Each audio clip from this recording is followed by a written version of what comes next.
Nakuna ng video si Vice Mayor Nova Princess Parohinog na tila may kinuha at isinubo habang isinasagawa ang raid sa kanyang bahay sa Ozamis City, Misamis Occidental noong linggo. Sa cellphone video, makikitang nag-iinspeksyon ang pulis sa isang green na supot nang biglang may kinuha ang Vice Mayor mula rito at nakipag-agawan sa mga pulis. Sa kalagitnaan ng kanilang agawan ay dito na meron na ngang tila may isinubo ang Vice Mayor.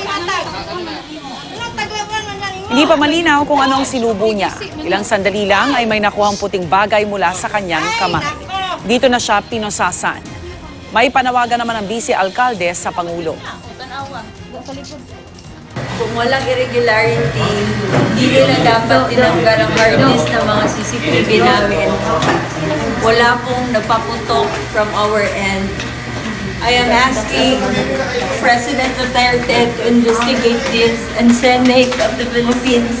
Ano po yung panawagan nyo kay President, ma'am? Tingnan niya maigi. Kilala niya ang papa ko. Ano po? Kilala niya ang papa ko.